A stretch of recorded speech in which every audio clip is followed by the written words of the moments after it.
As previously mentioned, exporting is one of the first steps in a global expansion strategy.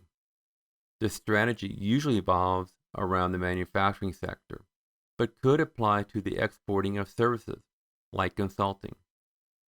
However, another aspect would be importing, again, more focused on the manufacturing sector. There are many products made in the U.S. that contain components from manufacturers outside of the U.S. The exposure to foreign imports could lead a management team to consider locating a manufacturing facility overseas in order to be closer to some of its significant customers.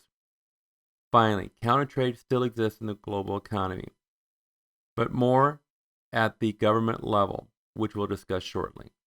Majority of all companies engaged in the global marketplace export. It requires a low commitment and is preferred by many small and medium-sized enterprises. The volume of exporting has increased over the years due to two factors. One, a decline in trade barriers and increase in regional economic agreements. And two, advances in technology and communication. Yet today, the prospect of exporting remains intimidating for many companies. Product readiness involves asking, is your product or service ready to be exported? What international customer need does your product satisfy? Is the product or service ready to be imported? What needs does the product or part satisfy for your value chain?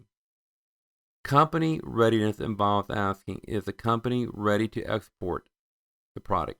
Do you have the top level commitment, resources, skills, and knowledge? Is your company ready to import the product? Do you have the top level commitment, resources, skills, and knowledge to import?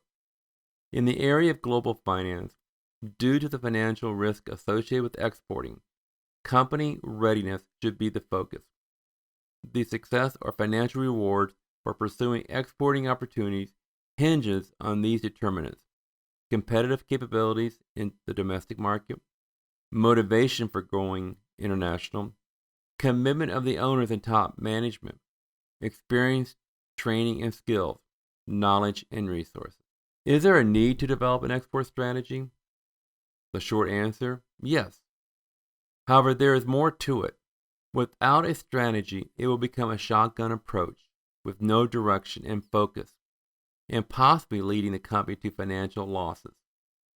A well-defined export strategy will include all or parts of the following. 1. Recognize the time and managerial commitment involved in building export sales and hire additional personnel to oversee this activity.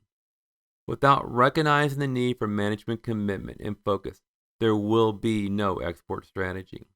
2. Initially focus on one market or a handful of markets. 3. Enter a foreign market on a small scale to reduce the cost of any subsequent failure. 4. Hire an EMC or at least an experienced export consultant to identify opportunities and navigate the paperwork and regulations in exporting. Once the export strategy is developed, comes the hardest part: execution. To ensure a high degree of success in executing the export strategy, these steps need to be taken.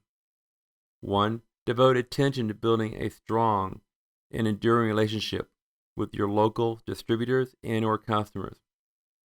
2. Hire local personnel to help the firm establish itself in a foreign market. 3. Be proactive about seeking export opportunities. And 4. Retain the option of local production if appropriate. Finally, one of the most important aspects of developing an export strategy: trust and ethical behavior. Companies engaging in international trade eventually have to trust someone. And it is someone who they may have just recently met, who lives in a different country, who may or may not speak your language, who abides or does not abide by a different legal system, who abides by a different morality code, and who could be very difficult to track down if she or he defaults on an obligation. For the exporting company, knowing that they will receive funds should they complete their obligations under the sale is tantamount. There are several methods to ensure the receipt of funds from someone who you probably have not met except via email, phone, or internet. One of the most common and easiest methods of export financing is a letter of credit. With this method, a bank will pay a specified sum of money to a beneficiary, normally the exporter, on the presentation of a particular specified document. The key here is to use a reputable bank and one that is intimately knowledgeable of the export credit market. Different than a letter of credit, a bill of exchange is used to settle trade transactions. In domestic transactions, the buyer can often obtain possession of the merchandise without signing a formal document acknowledging his or her obligation to pay. However, in international transactions, payment or a formal promise to pay is required before the buyer can obtain the merchandise. There are two types of draft, a sight draft and a time draft. The sight draft is fairly explanatory. On the other hand, the time draft allows for a delay in payment, usually in increments of 30 days, up to 120 days. This allows the importer an opportunity to receive the goods, to sell the goods, and to collect money so that payment can be made to the exporting company. A key feature to the time draft is its negotiability once it has been accepted by the bank, and then it becomes known as a banker's acceptance. A bill of lading has three purposes: a contract, a receipt, and a document of title. It also can function as a collateral against which funds may be advanced to the exporter by its local bank before or during shipment and before final payment by the importer. Countertrade means exchanging goods or services, which are paid for in whole or in part with other goods or services, rather than with money. A monetary valuation can, however, be used in countertrade for accounting purposes. In dealings between sovereign states, the term bilateral trade is used. What are the different types of countertrade? Barter is the exchange of goods or services directly for other goods or services without the use of money as means of purchase or payment. Counterpurchase is the sale of goods and services to one company in another country by a company that promises to make a future purchase of a specified product from the same company in that country. Offset is the agreement that a company will offset a hard currency purchase for an unspecified product from that nation in the future. Agreement by one nation to buy a product from another, subject to the purchase of some or all of the components and raw materials from the buyer of the finished product, or the assembly of such product in the buyer nation.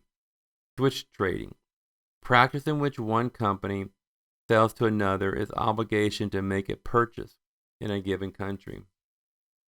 And finally, buybacks, which occurs when a firm builds a plant in a country or supplies technology, equipment training, or other services to the country and agrees to take a certain percentage of the plant's payout or output as partial payment of the contract.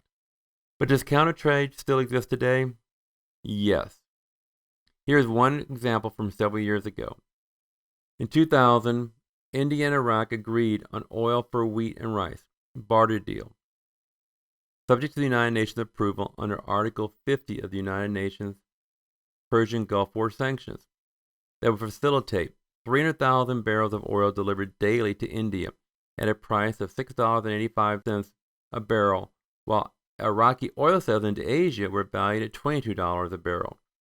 In 2001, India agreed to swap 1.5 million tons of Iraqi crude under the Oil for Food program. As the global market becomes more viable for companies over time, they must adopt to this opportunity by strategically engaging in exporting and importing activities. This has operational implications as companies seek to lower costs and improve profit margins. One of the ways to consider developing a larger, more global network of domestic and global suppliers, which could come from developing countries. As these new sources become available, the finance area will have to provide financial support to assist the company in making the right decisions.